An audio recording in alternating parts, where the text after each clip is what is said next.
So the astrology of the week of 20 December 2021 through 26 December 2021 has us deepening into this Venus retrograde, the ideas of delays or blocks around relationships that Venus retrograde can be about. And we also celebrate this week the solstice, the winter solstice. And so there's a sense of celebration against this kind of backdrop of subdued, kind of more serious relational tonality.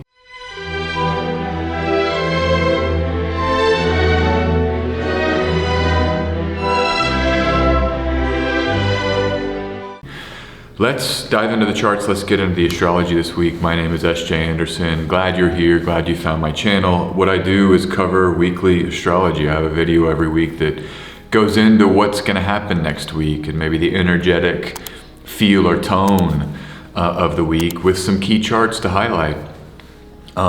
And that's what I'll do in this video. We're going to walk through first the planetary configurations, the sign changes, the aspects the planets make. Second, we will examine the moon and how the moon is affected by its transits this week, its movements through the sky.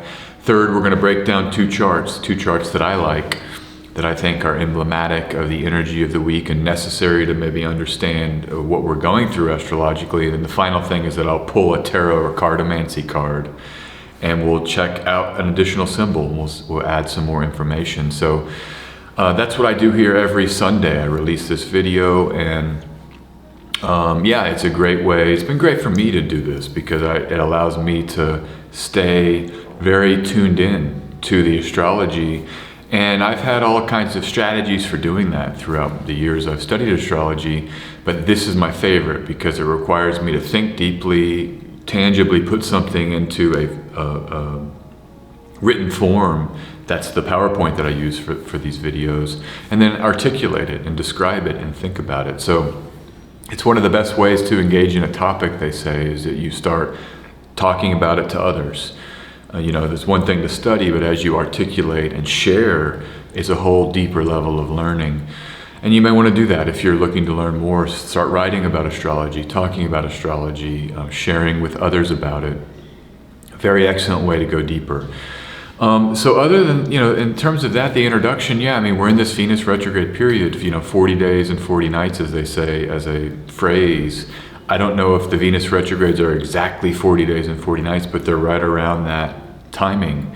And this comes from the Bible, right? Jesus wandering in the desert for 40 days and 40 nights, having this, I would say come to Jesus talk, but this is Jesus having that talk, but where he's kind of trying. I'm not a Bible expert and I don't know it that well, but my sense of that biblical story is Jesus goes into the desert, and I think this is when he has these kind of moments where the devil or Lucifer or whoever is there, and they're having these dialogues about the world and what is spirituality, what does it mean to be alive, what is the world, these kinds of questions, these deeper reflective questions that I think are perfect. It's a perfect metaphor in a way for Venus retrograde, particularly one on Pluto, right? This last Sunday, Venus stations on Pluto, which is this, again, deep energy, the depth of the Plutonic energy goes down to the minute, and then that minute can expand into great power, kind of like the atomic explosion that happens around the time Pluto's discovered. A lot of times astrologers associate the atomic weaponry with Pluto, but we can think about during a Venus retrograde, if we're isolating from others and we're stepping back and we're going in to examine maybe some of the particularity of our lives and our relationships, this biblical metaphor from the New Testament is kind of perfect in the Jesus story, I think.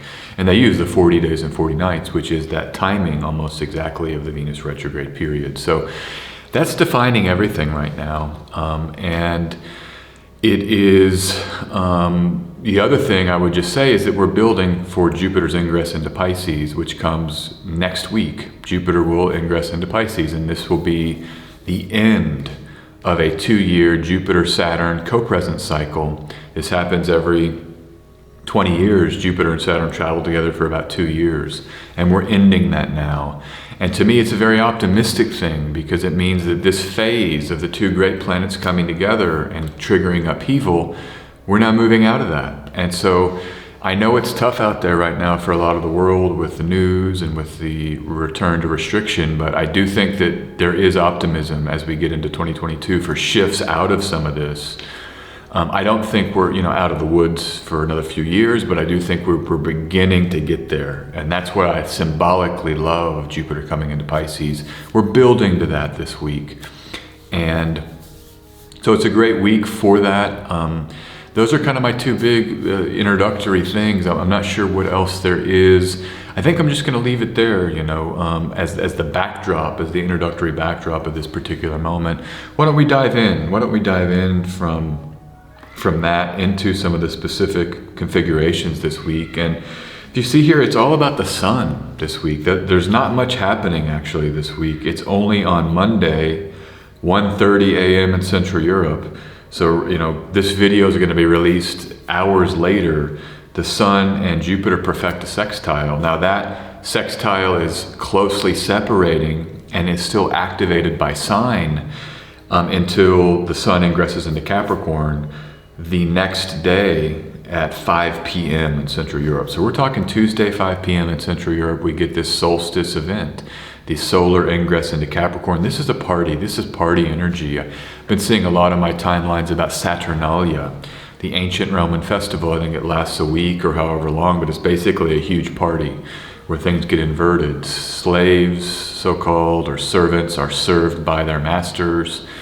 You have all kinds of parties. I think, who was it? It's not Firmicus Maternus. It's the writer, the Stoic writer, and I can't. Marcus Aurelius, I think, is who it is. He has a whole thing about this kind of very abstemious Stoic energy, and then you would go to these Saturnalia fests, and you can kind of unleash a little bit. Maybe have pleasurable relations of all kinds, and pleasurable activities of all kinds as a party energy.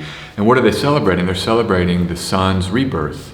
The sun getting bigger now. It's the nadir of the solar movement through the zodiac, in the sense that it's the most southern in the sky, and that it is the light is now gaining. So each day, if you were to measure it, right now we're still getting less and less light every day, and then at that winter solstice we start getting more and more light every day in the northern hemisphere. But even in the southern hemisphere, the sun is at the most southern point, I believe. It's just that for them that means there's more light. So the sun begins rising to its northern, in terms of how we see it in the sky, it goes north. And this allows, it's a great party. They decided to celebrate this. And, I think it's worth celebrating, and there's a celebratory tone this week because of this symbolic feature of the week that, we'll have sun and more sun now until we get to the summer and the summer solstice that comes in June. But it's optimistic. It portends, for example, astrologically, it portends a moment in April when we're deep in spring and we're in Aries season, and we have a pileup in Pisces. The end of Aries season and then into Taurus season, you have a massive stellium and pileup in Pisces. That is one of the most epic transits of 2022. With Jupiter and Neptune conjoining with Venus there, and then Mars coming there. And so we get these sort of epic pileups, first in Pisces in April, and then in Aries in May, once everything shifts to Aries, that define that spring. And I think that 2022 Aries pileup in late May really will bring an injection of power and force into this collective. Certainly it does symbolically. But this is what we celebrate this week, is the promise of that, the future arrival of that. And I know that's heavy duty out there, a lot of restriction, and a lot of people are getting into new restrictions from the authorities. It's good to see the seed being planted of something coming later in a moment like this, and to celebrate it in spite of everything that's going on. I have here great opportunity to reflect with awareness. Anytime you have the sun as a part of a transit, it's about awareness and being aware. It's the torchlight, right? You're in darkness, you bring the torch, and you can see with that sun. You see it. And it's the organ of mental perception. I say that almost every video, I feel like, but it's the perceiver, where we put the awareness can heal actually what we put the awareness on. There's a lot of healing traditions where if you just put your awareness on pain and on the body and sort of flood it with awareness or love, it really can change our relationships to our bodies and places that may be in discomfort. And you can do, and so that's, I think here this week is an opportunity to reflect with awareness as Venus is retrograde, as we have blocks and delays around relationship and connection and pleasure, and we're able to use this party to sort of reflect. Maybe there's the seeds that are being planted for next year, but there's also the look back. Anytime you have the sun at a solstice, it's another winter solstice in particular. We made it around, another trip around. And there's a real gratitude I think we can bring to the table here, particularly when the sun is sextile Jupiter earlier in the week. What are you grateful for this Jupiter-Saturn co-presence cycle? December 2019 to December 2021. What happened for you, and what can you, it's a huge collective of people, but what were the opportunities that you were able to utilize or step into? How did your life change for the better? Maybe that's a good reflection. That's the thing about upheaval. I was just tweeting about this. It's unique opportunities. There's opportunities that did not exist before our world went mad. It creates new openings that are unique. And so you may have stepped through some of those, even the digital spaces that everything became digitized. Were you able to walk through some of that or engage in a healthy way and expand yourself with some of that? These are the kind of questions and reflections we can make with the astrology of this week. Let me see here. I've got here a sense of enjoyment, although tempered by Venus, Pluto, and the Venus retrograde. And then I have here, there's anticipation of Jupiter in Pisces. So that comes next week, like I said, but we're done with the Jupiter-Saturn co-presence cycle. That doesn't return until 2038, November 2038 in Virgo. They both are co-present there in Virgo. So we have a whole big period now, 16 years, until the return of the Jupiter-Saturn co-presence cycle. And then we can rest into the changes. It's a waning moon week. It starts off with a beautiful Cancer moon to just kind of rest and relax and say, oh man, this has been so crazy this last 2 years. And I just want to rest here and reflect and be a little bit grateful and let the Venus retrogrades turn down relationship and just kind of go inward. That's how I see this week, and that's how this astrology is supported. But again, a party energy, a fun energy, as much as that can be captured with everything else that's going on. So, and then after we get into the rest of the week, Wednesday through Sunday, there's just not anything that's happening in terms of the perfections of aspects or planets changing signs. So it's kind of nice, isn't it? Maybe we get to not have to, tweet about a transit or read about some transits if you follow a lot of astrologers of this is going to happen, oh my God. It's none of that. It's just rest. It's just rest. And Christmas, it'll be just rest if you celebrate Christmas. So I love that energy, and it fits very well with the Venus retrograde. It's a restful transit. 40 days and 40 nights, Christ is out there. Maybe he wasn't resting in a certain way, but certainly removed from the world. To the extent that's rest, I think that metaphor would still hold. So let's go to the next thing. What's the moon up to? Well, the moon this week, it's a waning moon, and the first thing is that we start out with this Cancer moon. We're in it now. Love this Cancer moon. When these Cancer moons hits, I like to just go under the blanket, wake up, drink some tea, drink some water, and really just figure out my physical needs. Do I need to groom? Do I need to bathe? Do I need to eat? Is there all these kinds of physical needs become primary? And so we're in that now, and we'll be in that till Tuesday evening. So this Cancer moon is present during the ingress of the sun into Capricorn. And that ingress chart, we'll look at it here, locks in energy for a 3-month period. This is how astrologers use ingress charts. They capture an energetic imprint that will linger for the following 3 months. I love that the Cancer moon is in that chart. And, mothering and nurturing and nourishment. This is all of a Cancer moon energy. And waning, it's like resting and nurturing and nourishment. it's such a good way to start the week and to have during that solar ingress chart. And so we have that. I have here wonderful chance to find home during these solstice events. Maybe we're celebrating only at home, whereas Saturnalia might have been a communal thing. This is more of a home environment celebration with just your loved ones or people that are around you and that are in your home life and home environment. So it's a real nice way to take in a holiday season and a Saturnalia, a solstice moment. With the Cancer moon supporting a more home-based version of those things. And I have here, many will be home given the world situation. Celebration within the safety of the home, the house, even the city block or the neighborhood.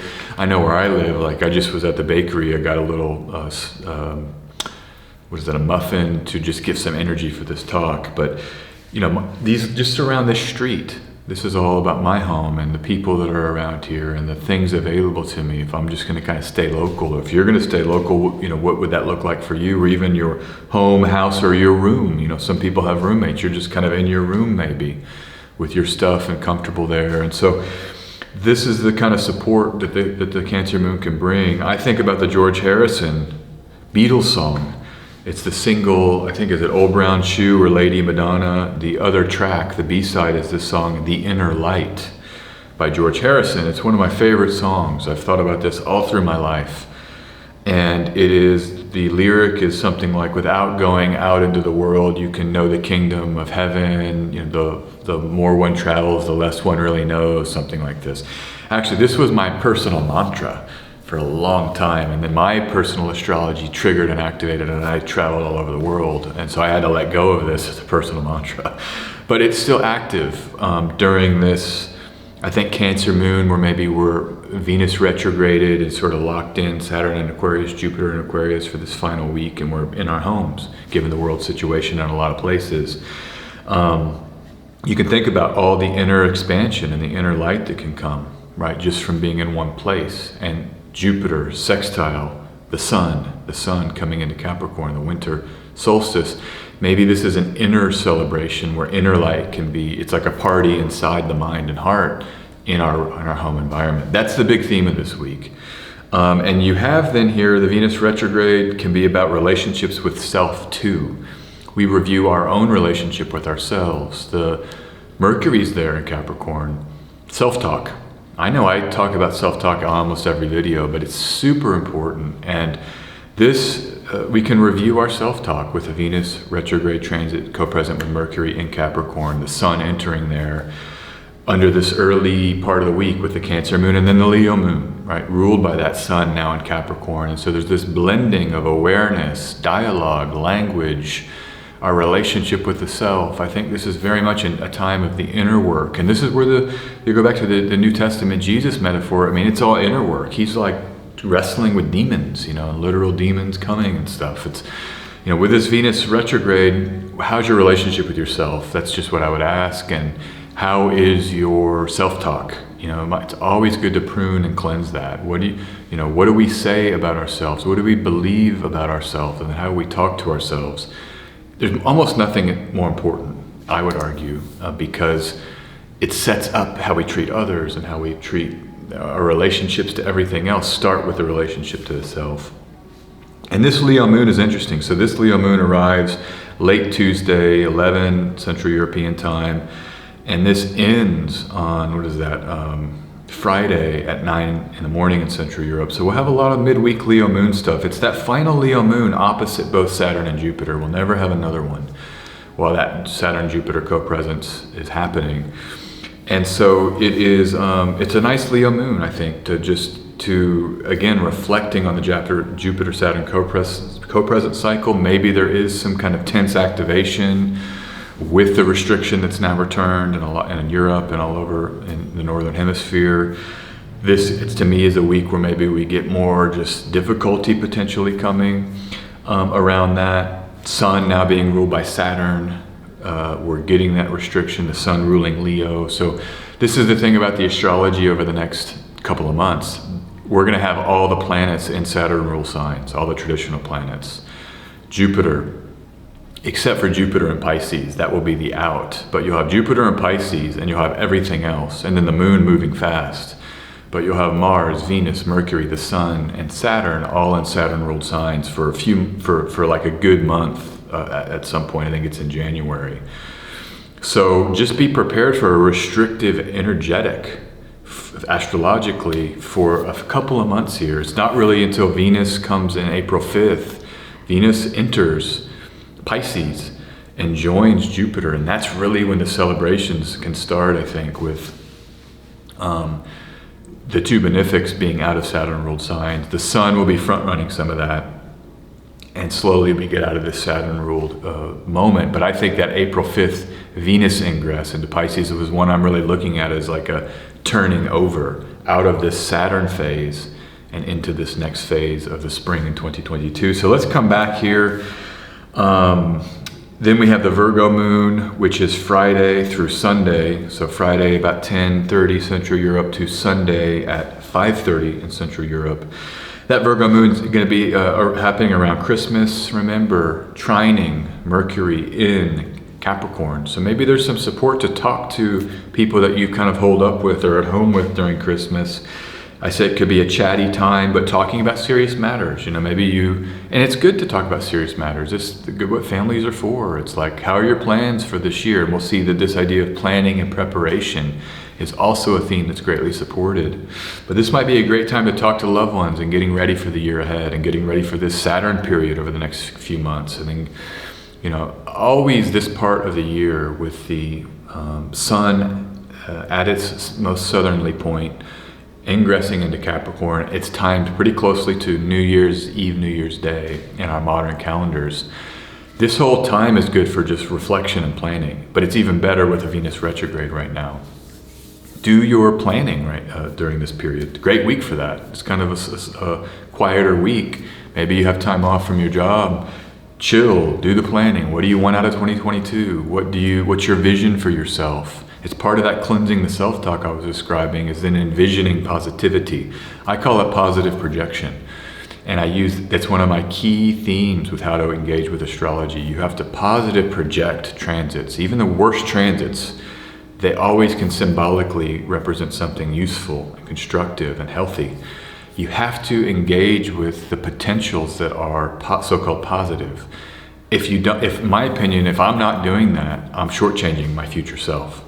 And so this is a good time to plan for 2022. Positive project. It's just would be my big, instruction or assertion there. That's my hope for you guys and you gals and you folks out there. So, okay, let me come back in. Then the Libra moon comes on Sunday, 5:30 p.m. This will deepen us into this Venus retrograde, and that defines the early part of next week. So I won't speak too much about that, but just know we do hit this waning Libra moon, and we get that right on the end of the week. And I think our Venus retrograde story will ramp up then at the end of this week, right after Christmas. All right, let's move. First chart I want to look at is the transit of the week, the moon in Cancer until Tuesday. And I love this moon. I mean, we look at it, the moon, this chart that I've brought up is the moon in the later degrees. The reason why I picked it, and so for me this is Tuesday at 3:30, but you have the moon applying to Venus, which I like, all things considered. And the moon is in its own face, so maybe there's this kind of magical side to that third decan of Cancer, which would be the Four of Cups in the tarot symbology. And there's the person sitting, and then there's three cups, and there's maybe another cup that there's a sense of maybe yearning for something else there. But there is a stasis that I think comes with the Four of Cups of being kind of engaged, calm and settled with the energy of the four. But here it fits with the lunar Cancerian theme of finding a home during the early part of this week and settling in to the Venus retrograde. And that's why I picked this, being close to Venus. One, we just like transits where the moon is opposite a benefic planet, Venus or Jupiter.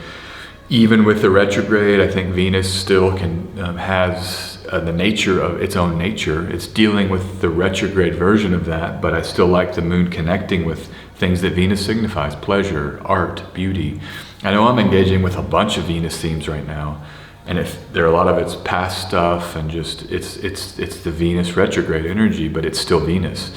A lot of art in my life right now, lovely and beautiful. So if we come back here, this is a wonderful way to find home during the solstice events. I discussed this earlier with how to engage in the first part of this week, and the idea of the finding home during the solstice events, during the Venus retrograde. I'm not going to say too much more about that, but this is the moment and this is the transit. I've picked the later degrees here. If you get the Cancer moon in the earlier degrees, you can get it applying and working with Mercury. And that might be good too. I mean, all of this is good. The other thing about this chart, Saturn and Mars are averse to this Cancer moon. There's an aversion here, and that can also support the moon not being as dynamically charged by difficult energy. So I would use the beginning of this week to just settle, get where you need to go, focus on kind of comfort and settling in for whatever is going to happen later in the week and for the rest of this year. That would be my advice. And let's see, I say you can get it opposite Venus as a way to ping the inner work and self-expansion of the Venus retrograde. What I think about here is this concept of set and setting of a psychedelic trip. If we're going to say that the Venus 40 days and 40 nights, go to that New Testament analogy. That's kind of psychedelic when you read that. I mean, visions and talks with like the Lucifer energy or the devil. I'm not sure what the phrase is in the Old Testament, but there's these whole conversations with these other energies, and you're in the desert alone. It's very much like a psychedelic trip. There's this principle when you use psychedelics of the set and the setting. The set is the expectations, the set of beliefs that you bring in. The setting is literally the physical environment. And I think that with this Cancer moon, we're engaged with our setting, our home life, our comfort, our supportive environment as we get into the kind of trippy Venus RX. It can often be trippy. I had a tweet earlier about old friends, old lovers, old relationships can often reemerge during Venus retrograde. That's trippy in and of itself. Someone messages you haven't talked to in months or years. That's kind of a trippy thing. Is time a loop? I thought these relationships were over, but then they loop back. And so I was watching True Detective. I watched all of the True Detective seasons recently. I found a website that I just did where those were available. A friend sent me them, and those True Detectives, in the first one, Rust Cole is the character, Matthew McConaughey's character. He talks about time being a circle and a flat plane of a loop where things are repeated. That's kind of a trippy concept. That whole show is trippy. But we get it with these Venus retrograde, with things returning and going back over ground. And so Cancer moon is the home, the physical body, and the comfort. It's the setting of your moment. Think about that. Think about that during this time. I think you'll have a lot of support for it. And the thing about this moon, it doesn't rely on anything else. The Cancer moon is ruling itself. And that's the reason why I picked it for this week, because if you march through the other transits, the Leo moon relies on the sun. The sun is in Capricorn, not the worst place for the sun, but there's no reception. But the moon has to be opposite Saturn. The Virgo moon is ruled by Mercury. I like that, but then the Virgo moon is square Mars. And then by that time we get to that Libra moon, we've got Venus retrograde. So this is kind of the best energy of waning energy, I think, for a while. Take advantage of it, would be my suggestion. Okay, this is my transit of the week. Let's move. My next chart is the Capricorn ingress. We're going to look at the Capricorn ingress always. Good week, because there's really nothing else. And I've in my channel in the past, I've always highlighted ingress charts. So I'm glad I picked this week. Like I said before, the energy of the next 3 months can be captured in this Capricorn ingress. The good news for the collective is that Mars and Saturn aren't playing an active harmful role. So the way that this is traditionally done in astrology is you set this chart for the location of the capital city in the area that you're trying to examine. So for example, this would be Brussels, maybe if you wanted to look at the EU, Berlin if you're looking at Germany, this kind of thing.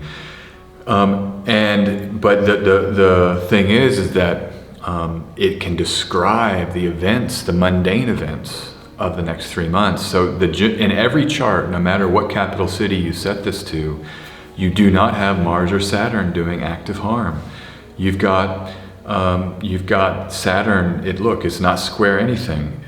Uranus there, but let's set aside these outer, what do they call them, transpersonal planets for purpose of this analysis. Though you do have this Saturn Uranus square locked in this chart, that is actually something worth noting, frankly. And that doesn't perfect, and it's applying. So maybe this does tell us the next 3 months we'll have some more of that Saturn-Uranus square energy, but we already knew that because that's been in orb for a long time. The next thing I would look at, though, is, so look, Saturn is not opposite anything. It's not harming anything by an opposition. Mars is the same. It's squaring nothing. It's squaring Neptune there, but it's a wide orb, and it's not opposing anything. So Mars and Saturn are basically not ripping anything up. I really kind of think this is auspicious, and we know what's going to happen over the next 3 months. Jupiter's coming into Pisces, the planet of freedom and release. I'm just seeing some of this symbolic, the symbology of this astrology, and with some of these upcoming transits, I'm kind of turning a little bit optimistic. Sometimes we're darkest before the dawn.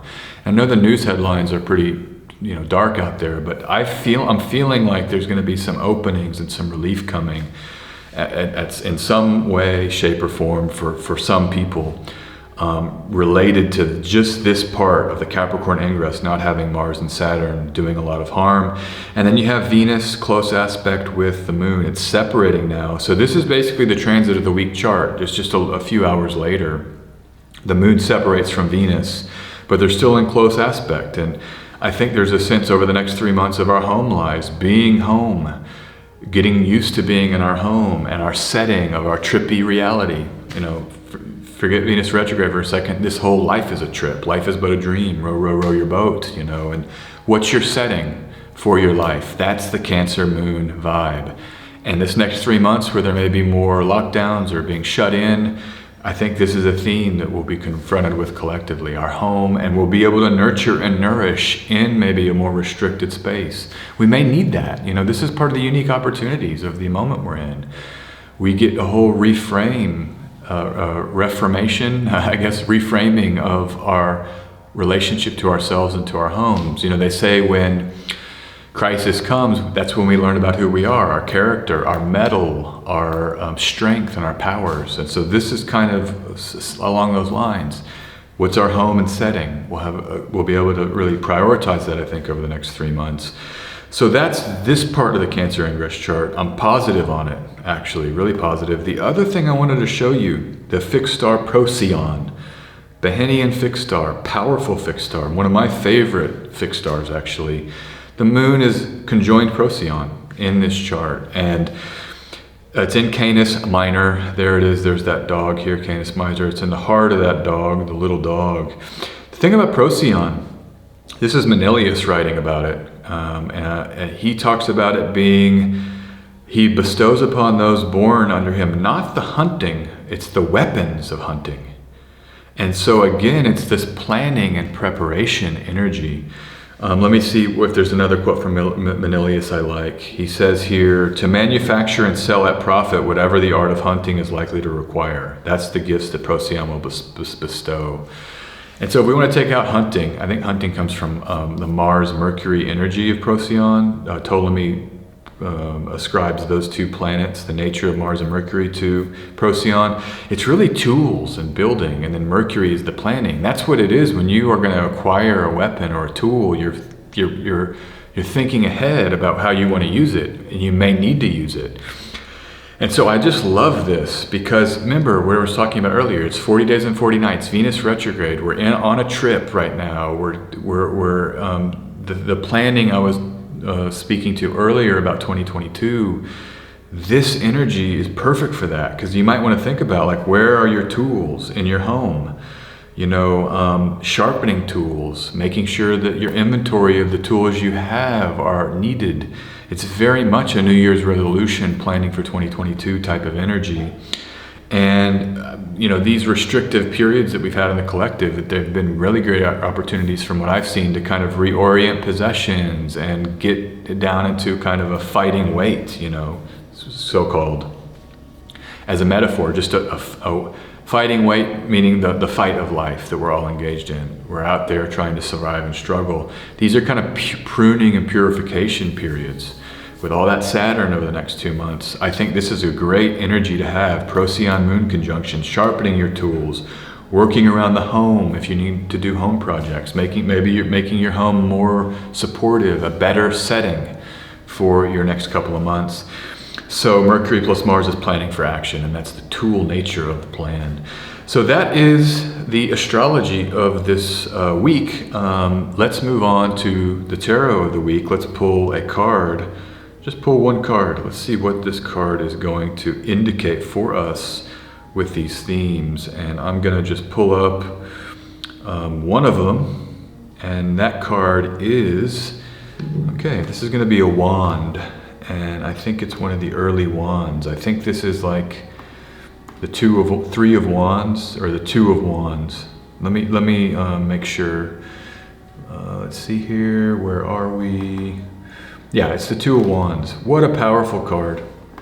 This is one of my favorite cards in the whole of the tarot system, because it is Mars in Aries, and it's the first decan of the first degrees of the zodiac. If we start with Aries 0, or Aries 1, 0 degrees Aries as that first degree, this is the decan for that. And so seeing this card, it points me to this idea of like what's gonna happen in April and May 2022. Remember, this Saturnalia, this winter solstice celebration, is about the promise of the sun gaining in light. And this is when the sun ingresses into Aries. It's the next season will begin, the spring. And so we're talking about March 21st. And that is when there's more light during the day than there is darkness in the northern hemisphere. And so the seed that is planted on the solstice is actually coming to fruition here at this point, this Aries 1 point. It's also the point where you have the Jupiter in Pisces stellium in April that then shifts to a Jupiter in Aries stellium in May. This pivot point defines the first part of the astrology of 2022. And I love seeing it because it's giving me optimism. Again, remember I spoke in this talk about the ingress of the sun into Capricorn having some optimistic configurations. I'm very optimistic about 2022 in terms of Jupiter in particular's transits through Pisces and through Aries. Jupiter is domicile ruler of Pisces, but is the triplicity ruler by night in Aries. And some medieval astrologers, I forgot which one, I think it's Abu Mashar maybe, says that Jupiter in Aries is the best sign for Jupiter. So we have this very inflamed and fiery Jupiter ready to assist for much of 2022, and the only other signs Jupiter is in 2022 is its own home. And this is the year of Jupiter in a way, but this is the pivot. Jupiter will be pivoting around this in this decan of Aries, and around that pivot point, that ingress, Pisces into Aries, it defines a lot of the year. So influence is the name I've given this card. You see in other decks, it's like someone standing with like a victory over their dominion or space.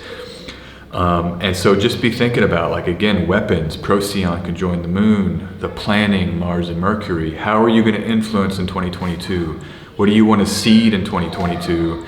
And how will you use the moments here where we have a Venus retrograde, your 40-day and 40-night adventure into this trip of this period over the next January to set your influence zones up? That's what I would be thinking about here. Got some children playing as always. I love living here because there's always children around. But so I'm going to end it there. I think the children are a good place to end. Settle into some of your home with this Cancer moon and have a wonderful week ahead, okay? I'll talk to you really soon. This is S.J. Anderson. Thank you for being here and thank you for coming to my channel. You can support me by liking this video or subscribing to the channel. You can always go to my website, sjanderson144.com, and schedule an astrology reading, or you can support my Patreon. Helps keep these videos going. Have an awesome day. Talk soon.